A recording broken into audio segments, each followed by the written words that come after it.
শুভ সকাল বন্ধুরা, সুন্দরবন জেলার ছোট্ট একটা অঞ্চল থেকে আমি নমিতা বলছি। আশা করি সকলে ভালো করছো।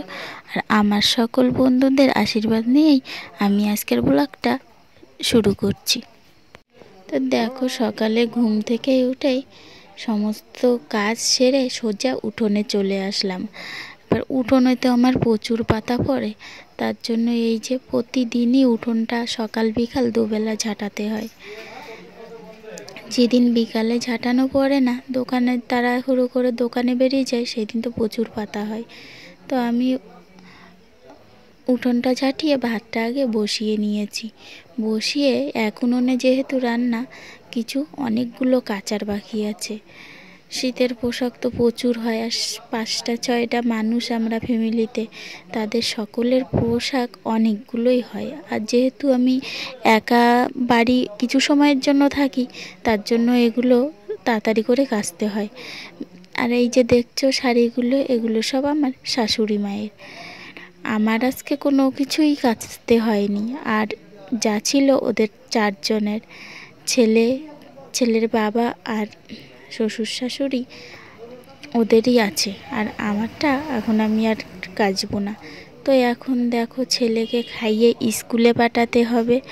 তো আমি এগুলোকে কেচে নিয়ে সোজা মেলতে চলে আসলাম। আর খুবই তাড়াতাড়ি করে আমি কাচাগুলো শেষ করলাম। প্রায় 1 ঘন্টা লেগে গেল কাচতে। তো আমি এখন ছেলেকে স্কুলে পাঠাবো বলে তাড়াতাড়ি করে জিনিসগুলোকে মেলে নিলাম। তো দেখো, আমি আজকে কিন্তু প্রচুর জিনিস কেচেছি। আর কিছু বাকি আছে, ওগুলোকে আমি কালকে ভিজিয়ে দেব। তো দেখো আমি কি কি কেচেছি, দেখো কতগুলো। তো দেখছো সবাইটাই কিন্তু টুকটাক আছে, সবগুলোই ওদের 4 জনার। আর আমার বলতে ওই চাদরটা আর গুলো আমি কালকে কেচে নেব।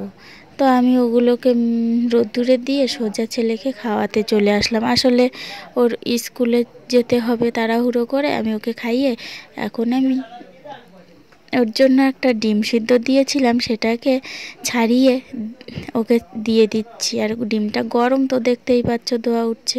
তো আমি এখন রেডি হয়ে বেরিয়ে পড়বো। তো দেখো, আমি ওকে রেডি করে আমিও রেডি হয়ে সেই সাথে বেরিয়ে পড়েছি। ও স্কুলে চলে যাবে আর আমি সোজা দোকানে চলে আসব। তো দেখো আমি দোকানে চলে এসেছি। আর এসেই দোকান পরিষ্কার করব কি, এসে দেখি লোক দাঁড়িয়ে আছে আমার জন্য। তো আমি এখন কি কি বিক্রি করলাম বলো তো? আমি এখন 2টো নাইটি বিক্রি করলাম, আর সাথে একটা ব্লাউজও বিক্রি করলাম। তো এখন তো সবে 2টো জিনিসই বিক্রি হলো, আর আমি কেবল আসলাম দোকানে। আর এই দেখছো, এই নাইটিটাই বিক্রি হয়েছে। একটা রানী কালারের ছিল, সেই রানী কালারেরটাই নিয়ে গেছে। আর একটা বাটি প্রিন্টের নাইটি। তো দেখো, দোকান থেকে আমি এখন 12টা বাজে, এখন বাড়ি চলে আসলাম। বাড়ি চলে এসেই রান্না শুরু করে দিলাম। আর দোকান থেকে ডাল নিয়ে এসেছিলাম, ডালটাকে আগে বসিয়ে দিচ্ছি। আর দেখছো আমার সাইডে কিছু আওয়াজ হচ্ছে। আসলে গ্রামের বাড়ি তো, কোথায় কে চেঁচামেচি করে, তো ওর জন্য একটু আওয়াজ হচ্ছে, কিছু মনে করবে না। তাও আমি তো ভয়েসটা পরে দিচ্ছি, তাও কতটাই আওয়াজ হচ্ছে। তো আমি ডালটাকে ভালো করে ধুয়ে সিদ্ধ বসিয়ে দেব। আমি কিন্তু ডাল খুবই হালকা করে রান্না করি। তোমরা কে কে হালকা করে খেতে ভালোবাসো অবশ্যই কিন্তু কমেন্ট করে জানাবে। আর এই যে লবণ দিয়ে আমি সিদ্ধ দিলাম, ডালটা খুবই তাড়াতাড়ি সিদ্ধ হয়ে যায়। লবণ দিয়ে সিদ্ধ দিলে ডাল কিন্তু খুবই তাড়াতাড়ি সিদ্ধ হয়ে যায়। তো দেখো, এটাকে আমি জল দিয়ে ঢেকে দিয়ে আমি কিন্তু এখন কপি তুলে নিয়ে আসবো। দেখো আমি এখন কপি তুলতে যাচ্ছি। আর ওই যে কুকুরটা দেখছো, সেদিনকার এসেছিল আমাদের বাড়িতে, এখনও যায়নি, ও আমার পিছনে পিছনে ঘুরে বেড়াচ্ছে।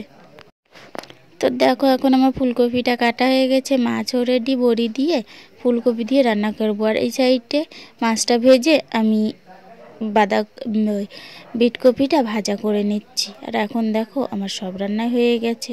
ওই যে ডালটা করে নিয়েছিলাম ফার্স্ট, তারপরে এই যে শাক ভাজা, আলু শাক তুলেছিল শাশুড়ি মা, সেটা ভাজা করেছিলাম।